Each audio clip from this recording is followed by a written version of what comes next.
अस्सलाम वालेकुम दोस्तों, मेरा नाम डॉक्टर इलियास गर है और आज की इस वीडियो में हम डिस्कस करने जा रहे हैं first year chemistry chapter number 4 chemical bonding के कुछ इंपॉर्टेंट एमसीक्यू को। तो इस लेक्चर को शुरू करने से पहले आपसे रिक्वेस्ट करेंगे कि अगर आपने अब तक हमारे इस चैनल को सब्सक्राइब नहीं किया जो कि सिंध बोर्ड टीचिंग के नाम से है, तो काइंडली आज ही आप हमारे इस चैनल को सब्सक्राइब करें और साथ ही साथ बेल आइकन को लाजमी क्लिक करें ताकि हमारी अपलोड करदा तमाम वीडियोस की नोटिफिकेशन आपको रिसीव हो सके। तो आइए हम स्टार्ट करते हैं। सबसे पहला MCQ chemical bond. Number 1, chemical bond form because. A में कहा जा रहा है unbonded atoms have less energy. B में कहा जा रहा है bonded atoms have more energy. C में कहा जा रहा है energy is lower when two atoms are bonded then when they are unbonded. D में कहा जा रहा है all bonds are electrostatic in nature. तो इस एमसीक्यू का करेक्ट आंसर देखो, इस एमसीक्यू में पूछा जा रहा है केमिकल बॉन्ड बनता क्यों है। तो इसका करेक्ट आंसर ये है कि केमिकल बॉन्ड इसलिए बनता है कि एनर्जी इज लोअर। जब दो एटम आपस में कंबाइन होकर बॉन्ड बना लेते हैं तो उनकी एनर्जी क्या हो जाती है, कम हो जाती है और वो आपस में स्टेबल हो जाते हैं।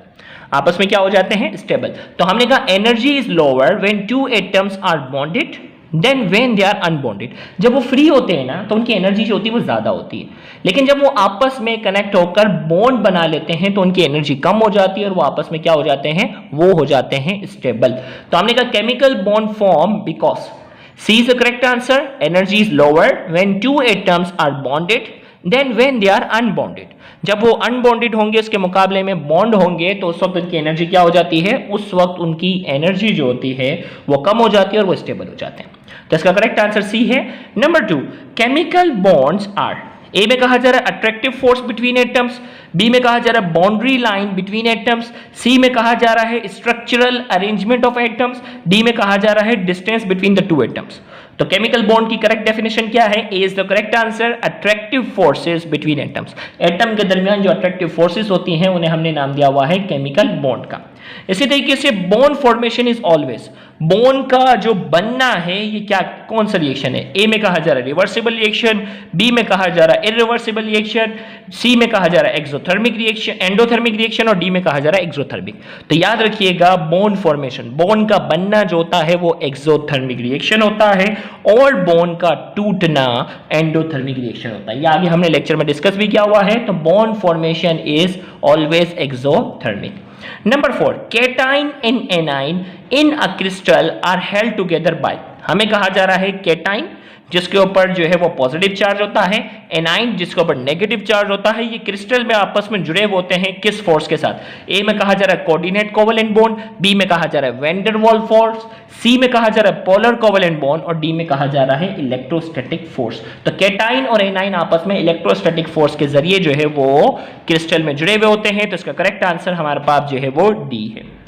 इसी तरीके से अगला सवाल जो है ionic bond form between. Ionic bond जो बनता है वो किसके दरमियान बनता है। ए में कह रहा है नॉन मेटल के दरमियान बनता है, बी में कहा जा रहा है मेटल के दरमियान बनता है, सी में कहा जा रहा है more electropositive and more electronegative elements और डी में कहा जा रहा है both element have equal electronegativity. तो इसका करेक्ट आंसर हमारे पास जो है वो सी है, more electropositive and more electronegative elements. एक ऐसा हो जो आसानी से इलेक्ट्रॉन दे देता हो और एक ऐसा एटम एलिमेंट हो जो इलेक्ट्रॉन ज्यादा खींचने की सलाहियत रखता हो, तो उसमें जो बॉन्ड बनता है वो आयनिक बॉन्ड बनता है। और आयनिक बॉन्ड में क्या होता है, ट्रांसफर ऑफ इलेक्ट्रॉन की वजह से क्या बनती है, ट्रांसफर ऑफ इलेक्ट्रॉन की वजह से ये बॉन्ड बनता है। अगला सवाल जो हमने जो मार्क किया हुआ है इसमें वो ये है bonding between sodium atom and chlorine atom. Sodium और क्लोराइड के दरमियान जो बॉन्ड बनता है वो कौन सा होता है। ए में कहा जा रहा है कोवेलेंट बॉन्डिंग, बी में कहा जा रहा है नॉन पोलर बॉन्डिंग, सी में कहा जा रहा है आयनिक बॉन्डिंग, डी में कहा जा रहा है हाइड्रोजन बॉन्डिंग। तो हमारे पास इसका करेक्ट आंसर क्या है, सी आयनिक बॉन्ड बनता है। इसी तरीके से अगला सवाल, एक मिनट थोड़ा सा फोकस कर लेते हैं। Okay, the statement is not correct about ionic bond. ये 4 स्टेटमेंट दिए गए और कहा जा रहा है इनमें से एक स्टेटमेंट जो है वो आयनिक बॉन्ड के हवाले से जो है वो करेक्ट नहीं है। ए में कहा जा रहा है ionic compound have high melting and boiling point, इनका जो मेल्टिंग और बॉइलिंग पॉइंट हाई होता है, बिल्कुल सही है। बी में कहा जा रहा है they conduct electricity in the molten state, बिल्कुल प्रॉपर्टी में बताया था मोल्टेन स्टेट में इलेक्ट्रिसिटी कंडक्ट करते हैं। सी में कहा जा रहा है they are solid under ordinary condition, ये सॉलिड होते हैं रूम टेम्परेचर पर, बिल्कुल सही है। और डी में कहा जा रहा है they readily dissolve in non polar solvent. Non polar में नहीं, ये पोलर सॉल्वेंट के अंदर। पानी जो है वो पोलर सॉल्वेंट है और पोलर सॉल्वेंट के अंदर जो है वो आसानी से डिसॉल्व होते हैं। तो इस एमसीक्यू का जो करेक्ट आंसर है वो क्या है? इस एमसीक्यू का जो करेक्ट आंसर है वो डी है। अगला सवाल हमारे पास जो है, जो हमने मार्क किया हुआ है, when a element of group 7 reacts with element of group 1। Group 7 जिसमें फ्लोरीन, क्लोरीन, ब्रोमीन, आयोडीन, जिनकी इलेक्ट्रोनेगेटिविटी बहुत ज़्यादा होती है और इनको हम ग्रुप 1A के साथ बॉन्ड करवा रहे हैं, जिसमें lithium, sodium, potassium, rubidium, caesium और फ्रेंशियम आ जाते हैं। तो कौन सा बॉन्ड बनेगा? अंडरस्टूड है कि हमारे पास जो बॉन्ड बनना चाहिए वो आयनिक बॉन्ड होगा, क्योंकि इनकी इलेक्ट्रोनेगेटिविटी इतनी ज़्यादा होती है कि वो फौरन से इनके इलेक्ट्रॉन को खींच लेंगे। तो C is the correct answer, ionic bond is form. Number 11, ionic bond forms when the difference of electronegativity between atom is। Ionic bond कब बनता है? जब इलेक्ट्रोनेगेटिविटी का डिफरेंस, आयनिक बॉन्ड कब बनता है? जब इलेक्ट्रोनेगेटिविटी का डिफरेंस कितना हो? More than 1.7। दो एटम के दरमियान इलेक्ट्रोनेगेटिविटी का डिफरेंस अगर 1.7 से ज्यादा होता है तो आयनिक बॉन्ड बनता है। सी इज द करेक्ट आंसर। अगला सवाल, strong crystal lattice has. Strong crystal lattice जो है उसमें क्या होता है? कोवेलेंट बॉन्डिंग होती है, हाइड्रोजन बॉन्डिंग होती है, आयनिक बॉन्डिंग होती है, डेटिव बॉन्डिंग होती है। तो इसका करेक्ट आंसर क्या है? क्रिस्टल की बात आ रही है तो ionic bond. C is the correct answer. Number 13, which one of the following molecule has ionic bonding। इनमें से कौन सा मॉलिक्यूल है जिसमें आयनिक बॉन्डिंग होती है? हाइड्रोजन फ्लोराइड नहीं, कोवेलेंट होता है, इसमें भी कोवेलेंट होता है, इसमें भी covalent. None of the above. 13 का करेक्ट आंसर क्या है? None of the above. इन तीनों में कोवेलेंट बॉन्ड है। अगला सवाल, a bond formed by the complete transference of one or more electron from one atom to another is called। complete transfer of electron की वजह से जो बॉन्ड बनता है वो कौन सा होता है? आयनिक बॉन्ड होता है। तो इसका करेक्ट आंसर हमारे पास जो है वो ए है।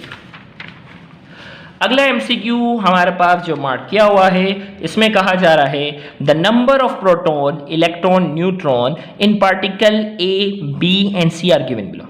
हमें देखें ए बी सी के अंदर, भाई ए में 9 प्रोटॉन है, 9 इलेक्ट्रॉन है, 10 न्यूट्रॉन है। बी में जो है वो 10 प्रोटॉन है, 10 इलेक्ट्रॉन है, 10 न्यूट्रॉन है। सी में 12 प्रोटॉन, 12 इलेक्ट्रॉन और 12 न्यूट्रॉन है। Which one of the following particle combine which each other to give an ionic solid.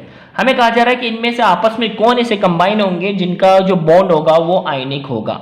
ए में कहा जा रहा है ए और बी आपस में जुड़ेंगे, बी में कहा जा रहा है बी और सी आपस में जुड़ेंगे, सी में कह रहा है ए और सी आपस में जुड़ेंगे, डी में कहा जा रहा है सी और सी जो होगा वह सी वाले के साथ ही जुड़ेगा। तो हमें पहचानना है कि कौन आपस में आयनिक बॉन्ड बनाएंगे। तो यहां मैं आपको थोड़ा सा जो है वो लिख कर बताता हूं, रुकिएगा एक मिनट।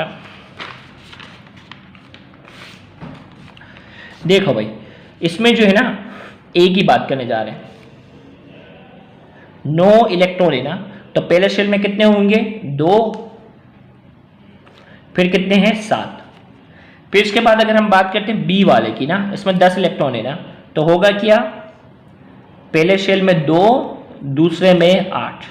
ये तो नोबल हो गया, ये तो स्टेबल है, नोबल गैसेस वाली इलेक्ट्रॉनिक कॉन्फ़िगरेशन हो गई।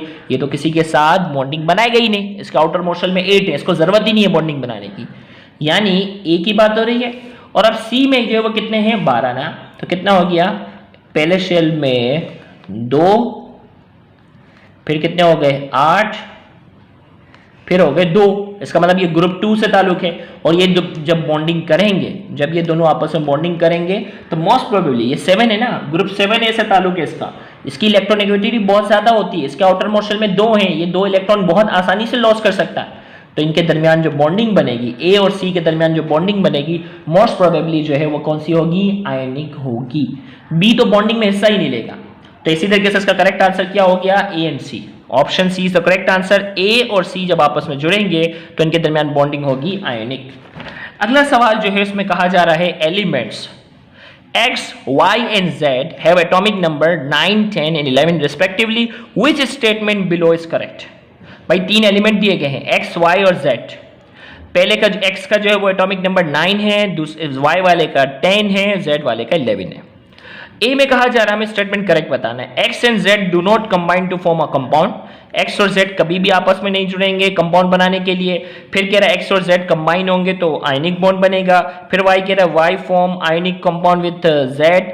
फिर कह रहा है X and Z combine to form a covalent compound with molecular formula X Z. अब इसका पता है क्या हल है? इसका हल है आउटर मोस्ट शेल देख लो, 9, 10, 11 है ना। ओके भाई, तो क्या होगा कैमरा चलो भाई फोकस हो गया भाई, ये हो गया पहले शेल में 2, फिर हो गया 7, ये 9 वाले का है। फिर जो है वो पहले शेल में 2, फिर हो गया 8, ये बॉन्डिंग में कभी हिस्सा नहीं लेगा। फिर 11 की बात हो रही है, पहले शेल में 2, फिर 8, फिर 1, ये आसानी से अपना आउटर मोस्ट शेल का इलेक्ट्रॉन दे देगा और ये आसानी से इसको गेन कर लेगा। ये दोनों आपस में जुड़कर कौन सा बॉन्ड बनाएंगे? आयनिक बॉन्ड बनाएंगे। कौन सा बॉन्ड बनाएंगे? आयनिक बॉन्ड बनाएंगे। तो अब देखते हैं क्या सीन है। तो मतलब कौन कौन? X और Z आपस में मिलकर आयनिक बॉन्ड बनाएंगे। तो एक स्टेटमेंट हमें, बाकी सब गलत है ना। Which of the following statement is correct? तो X and Z combine to form ionic bond. X और Z आपस में जुड़ेंगे और क्या बनाएंगे? Ionic compound. तो इसका करेक्ट आंसर हमारे पास क्या है? B is the correct answer. फिर इसके बाद जो है वो अगले एमसीक्यू में कहा जा रहा है the atomic number of magnesium is 12, atomic number 12 है।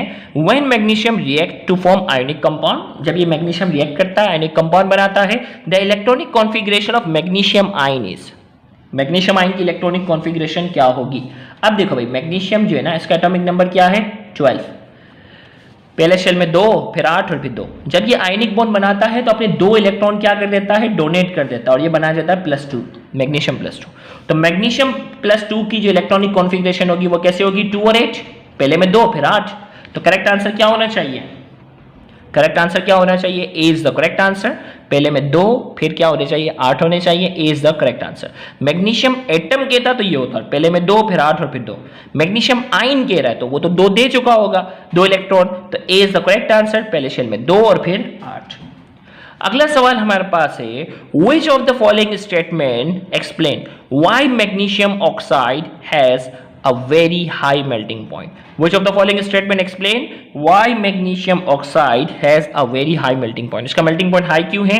A में कहा जा रहा है the reaction between magnesium and oxygen is strongly exothermic, इनका reaction exothermic होता है।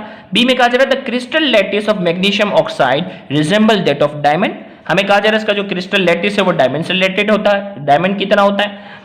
फिर सी में कहा जा रहा है there are strong forces between magnesium ion and oxygen ion in the crystal lattice, magnesium और ऑक्सीजन आयन के दरमियान बहुत स्ट्रॉन्ग फोर्स होती है। डी में कहा जा रहा है the crystal lattice consist of magnesium ion and oxygen ion in a sea of electron. तो करेक्ट आंसर हमारे पास सी है, क्योंकि इनके दरमियान आयनिक बॉन्ड है ना, तो स्ट्रॉन्ग फोर्सेस होती हैं मैग्नीशियम आयन और ऑक्सीजन आयन के दरमियान और ये क्रिस्टल लैटिस में जुड़े हुए होते हैं। अगला सवाल, विच of the following is not a possible, इनमें से कौन सा पॉसिबल नहीं है? कार्बन डाइऑक्साइड तो कॉमन है, OF2 भी कॉमन है, O2 भी। OF4 एक ऑक्सीजन के साथ 4 फ्लोरीन नहीं जुड़ते, वो हमेशा 2 जुड़ते हैं। तो B, which of the following is not possible, तो बी जो है वो पॉसिबल नहीं है। अगला सवाल हमारे पास है, during the function of a covalent bond, covalent bond की बात हो रही है। कोवेलेंट बॉन्ड जब बनता है तो क्या होता है? ए में कहा जा रहा है शेयर इलेक्ट्रॉन, गेन और loss electron, share proton, gain और लॉस प्रोटॉन। तो कोवेलेंट बॉन्ड हमेशा शेयरिंग ऑफ इलेक्ट्रॉन की वजह से बनता है। तो 22 का करेक्ट आंसर क्या है? ए, शेयर इलेक्ट्रॉन्स। इसी तरीके से अगला सवाल हमारे पास जो है वो 23, in Haber process nitrogen and hydrogen react to form ammonia, which of the following set of diagram represent molecule of nitrogen and ammonia? हमें कहा जा रहा है हेबर प्रोसेस में नाइट्रोजन और हाइड्रोजन आपस में रिएक्ट करते हैं और ये बनाते हैं अमोनिया। इनमें से कौन सी डायग्राम करेक्ट है? अब इसमें शो कर रहा है कि नाइट्रोजन के एटम अलग अलग होते हैं, जबकि ऐसा नहीं है, नाइट्रोजन N2 की शक्ल में होता है। यहाँ कह रहा है हाइड्रोजन अलग अलग होते हैं, नहीं ऐसा नहीं है। ए वाली डायग्राम तो टोटल गलत। बी में कह रहा है नाइट्रोजन जो है ये आपस में जुड़े होते हैं, N2 की शक्ल में होता है, बिल्कुल सही है। हाइड्रोजन जो होता है वो H2 की शक्ल में होता है, बिल्कुल सही है। फिर जब क्या होता है कि एक नाइट्रोजन के साथ 3 हाइड्रोजन जुड़ जाते हैं, यानी NH3, बिल्कुल सही डायग्राम है। सी में कह रहा है नाइट्रोजन अलग अलग है, हाइड्रोजन अलग अलग है, ऐसा कुछ भी नहीं है। इसमें कह रहा है नाइट्रोजन 2 हैं और हाइड्रोजन, ये 2 ऐसा तो सही है। नाइट्रोजन N2 की शक्ल में 2 जुड़े हुए हैं, हाइड्रोजन भी H2 की शक्ल में, लेकिन एक नाइट्रोजन के साथ 4 हाइड्रोजन जुड़ते हैं, ऐसा नहीं है। तो हमारे पास करेक्ट आंसर जो है वो क्या है? B is the correct answer. N2 plus H2 ये बन जाता है NH3। तो B is the correct answer. बहुत आसान एमसीक्यू था। अगला MCQ, when electron pairs are share equally between 2 atoms, what is the bond frame? Electron pair जो है वो आपस में इक्वली जो है वो शेयर होते हैं, तो कौन सा बॉन्ड बनता है? तो करेक्ट आंसर हमारे पास क्या है? B, covalent bond. अगला MCQ, covalent bond are covalent compound are bad conductor of electricity. Electricity के बैड कंडक्टर क्यों होते हैं? इन मोल्टेन स्टेट में बैड कंडक्टर होते हैं, बिल्कुल। In solution with polar solvent, solution में भी बैड कंडक्टर होते हैं। In solution with non polar solvent, इसमें भी, ऑल ऑफ देम, तमाम के अंदर जो है वो कोवेलेंट कंपाउंड जो होते हैं वो बैड कंडक्टर होते हैं। अगला एमसीक्यू हमारे पास जो है, अगला एमसीक्यू हमारे पास है, the order of reactivity of the following series of acid which is correct. Reactivity की बात हो रही है, तो रिएक्टिविटी में हमारे पास जो है ऑर्डर ऑफ रिएक्टिविटी, इसमें कह रहा है हाइड्रोजन आयोडाइड जो है वो सबसे ज्यादा रिएक्टिव है, ऑर्डर ऑफ रिएक्टिविटी ना, फिर हाइड्रोजन ब्रोमाइड है, फिर हाइड्रोजन क्लोराइड है, और फिर क्या है, हाइड्रोजन फ्लोराइड है। इसमें कह रहा है हाइड्रोजन आयोडाइड, क्लोराइड, ब्रोमाइड, इसमें कह रहा है hydrogen fluoride, chloride, bromide, iodide, इसमें कह रहा है सबसे ज्यादा रिएक्टिव हाइड्रोजन क्लोराइड है, फिर ब्रोमाइड है ये। तो करेक्ट आंसर हमारे पास है ए, हाइड्रोजन आयोडाइड सबसे ज्यादा रिएक्टिव होता है, फिर हाइड्रोजन ब्रोमाइड, फिर हाइड्रोजन क्लोराइड और हाइड्रोजन फ्लोराइड। क्यों? हाइड्रोजन फ्लोराइड में फ्लोरीन और हाइड्रोजन की बॉन्डिंग बड़ी मजबूत होती है, इतनी आसानी से नहीं टूटती, तो लिहाजा इसकी रिएक्टिविटी क्या है, कम है। फिर हाइड्रोजन क्लोराइड की बॉन्डिंग इसके बाद जो है सबसे ज्यादा मजबूत होती है, लिहाजा इसकी रिएक्टिविटी इससे थोड़ी सी ज्यादा होती है। फिर हाइड्रोजन क्लोराइड से के बाद जो है वो हाइड्रोजन ब्रोमाइड की बारी होती है, और सबसे कमजोर बॉन्डिंग होती है हाइड्रोजन आयोडाइड की। तो हाइड्रोजन आयोडाइड की सबसे कमजोर बॉन्डिंग होने की वजह से इसकी रिएक्टिविटी क्या है, सबसे ज्यादा है। फिर अगला सवाल, which of the following is covalent compound? इनमें से कौन सा है कोवेलेंट कंपाउंड है? CaCl2 नहीं, आयनिक होता है, मैग्नीशियम ऑक्साइड और सोडियम नाइट्राइड, ये भी जो है ना ये कोवेलेंट। AlCl3, एल्यूमिनियम क्लोराइड जो है वो क्या है, कोवेलेंट है। देखो ग्रुप 2 का है, ये ग्रुप 2 का, ये ग्रुप 1 का, ये ज्यादातर आयनिक बॉन्ड ही बनाते हैं। तो इसका करेक्ट आंसर सी है, number 29, covalent compound. Covalent compound की बात कर रहा है 29 में। ए में कहा जा रहा है soluble in polar solvent, have high melting and boiling point, are good conductor of electricity, are made up of molecule. तो करेक्ट आंसर क्या है, कोवेलेंट कंपाउंड जो होते हैं वो मॉलिक्यूल्स की शक्ल में अलग अलग पाए जाते हैं। फिर अगला एमसीक्यू हमारे पास जो है, which of the following pair of molecule has no multiple covalent bond. इनमें से हमारे पास पेयर दिया गया, उसमें कहा जा रहा है मल्टीपल बॉन्ड किसमें नहीं है। NH3 और N2 के अंदर में तो दरमियान तो ट्रिपल कोवेलेंट बॉन्ड होता है, तो भले इसमें सिंगल है लेकिन इसमें तो ट्रिपल है, ये हट गया। C3H8 ये हो गया हमारे पास प्रोपेन है, और H2S बिल्कुल दोनों में सिंगल सिंगल है। इसमें ऑक्सीजन ऑक्सीजन के दरमियान डबल बॉन्ड होता है, जबकि इसमें सिंगल होता है। इसमें C6H6 डबल बॉन्ड होता है, और इसमें भी डबल बॉन्ड होता है। तो B is the correct answer. हमारे पास प्रोपेन और हाइड्रोजन सल्फाइड दोनों में कोई मल्टीपल बॉन्ड नहीं होता, B is the correct answer. Number 34, which of the following bond form between ammonia and hydrogen ion? Ammonium और हाइड्रोजन के दरमियान जो है वो बनता है कोऑर्डिनेट कोवेलेंट बॉन्ड बनता है, जो कि बुक की एग्जांपल में भी है। 34 का करेक्ट आंसर हमारे पास है सी। अगला एमसीक्यू हमारे पास है, इन H3O negative the shared pair between hydrogen and hydrogen ion is contributed bye. H3O plus जो बनता है इसमें पानी और हाइड्रोजन के दरमियान, क्योंकि देखो H प्लस है ना, इसके पास तो कोई इलेक्ट्रॉन ही नहीं होता, ये सिर्फ प्रोटॉन है। इसको कंट्रीब्यूट कौन करता है? इसमें कह रहा है, ए में कह रहा है हाइड्रोजन एटम, बी में कहा जा रहा है ऑक्सीजन एटम, सी में कहा जा रहा है हाइड्रोजन और ऑक्सीजन दोनों करते हैं, और डी में कहा जा रहा है नन ऑफ द अबव। तो इसका करेक्ट आंसर है बी। ऑक्सीजन एटम जो होता है वो अपने दोनों इलेक्ट्रॉन जो है उसको दे देता, कोऑर्डिनेट कोवेलेंट बॉन्ड बनता है। ये भी बुक की एग्जांपल है, ऑक्सीजन एटम अपने दोनों इलेक्ट्रॉन्स को दे देता है, कोऑर्डिनेट कोवेलेंट बॉन्ड बनता है। अगला MCQ, which of the following molecule will be polar? इनमें से कौन सा मॉलिक्यूल है जो पोलर होगा? CH4, CO2, H2O, F2। तो पानी इसकी एग्जांपल है ना, पोलर मॉलिक्यूल। हाइड्रोजन बॉन्डिंग के अंदर हमने इसको डिस्कस किया था, C is the correct answer. 38, which one of the following is non polar? इनमें से कौन सा नॉन पोलर है? HCl पोलर है, इसके ऊपर ये पार्शियल नेगेटिव होता है, ये पार्शियल पॉजिटिव। H2O भी पोलर है, C2H4 ये है, और ये नॉन पोलर है, क्योंकि यहाँ दोनों साइड पर सेम वो है ना मॉलिक्यूल है, तो ये इसकी इलेक्ट्रोनेगेटिविटी को कैंसिल आउट करेगा, कोई पोल पर चार्ज नहीं होगा। D is the correct answer, क्योंकि ये सिमेट्रिकल है। सिमेट्रिकल मॉलिक्यूल जो होते हैं वो नॉन पोलर होते हैं। इसी तरीके से which one of the following bond is stronger? कौन सा बॉन्ड जो है स्ट्रॉन्गर है? London forces, polar, Van der Waals forces, hydrogen. तो ये तीनों तो बहुत कमजोर फोर्सेस है ना, B is the correct answer. Polar covalent bond जो है वो, अगर इसके ऑप्शन के साथ वो होता है ना आयनिक बॉन्ड होता तो वो सबसे ज्यादा मजबूत होता, तो वो नहीं है, तो लिहाजा पोलर इसमें करेक्ट आंसर आएगा। H2O इज, ए में कहा जा रहा है more polar than H2S, less polar than H2S, more और less identical in polarity with H2S, D none of the above. पानी का जो मॉलिक्यूल होता है वो हाइड्रोजन सल्फाइड के मुकाबले में ज़्यादा पोलर होता है। A is the correct answer. अगला हमारे पास जो एमसीक्यू है, polarity produce in a molecule due to. Polarity क्यों बनती है? ए में कहा जा रहा है डिफरेंस इन इलेक्ट्रोनेगेटिविटी, बी में कहा जा रहा है डिफरेंस इन आयोनाइजेशन पोटेंशियल, सी में कहा जा रहा है डिफरेंस इन इलेक्ट्रोपॉजिटिविटी, डी में कहा जा रहा है डिफरेंस इन साइज। तो इसका करेक्ट आंसर हमारे पास क्या है? 43 का करेक्ट आंसर है A, difference in electronegativity is the correct answer. फिर इसके बाद जो है अगला एमसीक्यू हमने जो मार्क किया हुआ है वो है the force of attraction between hydrogen atom of one molecule and electronegative atom of another molecule is. ये किसकी डेफिनेशन है? हाइड्रोजन बॉन्डिंग की, वो ऑलरेडी हम डिस्कस कर चुके हैं। Number 50, which one of the following are weak forces? इनमें से कौन सी फोर्स है वीक फोर्स है? इलेक्ट्रोस्टैटिक बहुत मजबूत है, कोवेलेंट भी मजबूत है, आयनिक भी बहुत मजबूत है।